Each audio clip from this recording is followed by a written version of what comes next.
வணக்கங்க. நான் நாம் தமிழர் கட்சி நாடாளுமன்ற வேட்பாளர் கலாமணி ஜெகநாதன்ங்க. இன்னைக்கு மாவட்ட ஆட்சியர் அலுவலகத்துல குறை தீர்க்கும் நாள். நான் எங்க பகுதியில வந்து கவுண்டம்பாளையம் பகுதியில் பாத்தீங்கன்னா கவுண்டம்பாளையம் நகர் வழியா சரவணா நகர் டிவிஎஸ் நகர் வரைக்கும் பேருந்து வந்து 76 வந்துட்டு இருந்துச்சுங்க. இப்ப அந்த பஸ் சரிவர வரதே கிடையாது. காலையில 7:45 அந்த ஒரே ஒரு பஸ் தாங்க. அதுவும் வந்து ஒரு 2 ஸ்டாப் 3 ஸ்டாப் முன்னாடியே நின்றுட்டு திருப்பி போயிடுறாங்க. கிட்டத்தட்ட அந்த பகுதியில பாத்தீங்கன்னா ஒரு 2 லட்சம் மக்கள் வந்து வசிக்கிறாங்க. 6 பள்ளிகள் இருக்கு.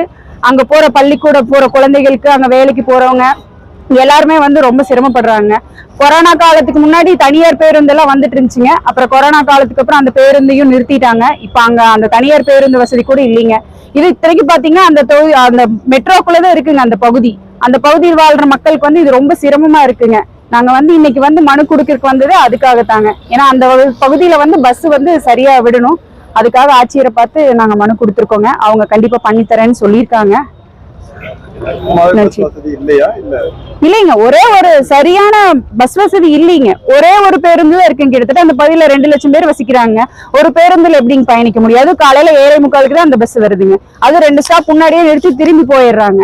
இப்ப நீங்க காலையில ஒரு 4 பஸ் இருந்தாலே பள்ளி போற குழந்தைங்களுக்கு அதுவே பத்த மாட்டேங்குது. ஒரு பஸ் வச்சுட்டு எப்படிங்க அத்தனை பேர் அதுல பயணிக்கிறது? வேலைக்கு போறவங்க, வயசானவங்க எல்லாருமே தனியா கையில ஒரு ஆட்டோ இருக்கிறங்காட்டி இப்ப பரவாயில்லைங்க. ஆட்டோ கட்டணமும் அதிகமா தான் இருக்கு.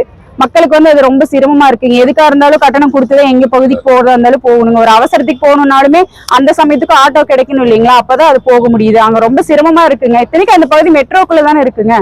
அரசாங்கம் வந்து இது கண்டிப்பா பாக்கணும். எந்தெந்த பகுதிக்கு பேருந்து வேணும் அப்படின்னு சொல்லி இதை கண்டிப்பா பாக்கணுங்க. நன்றி.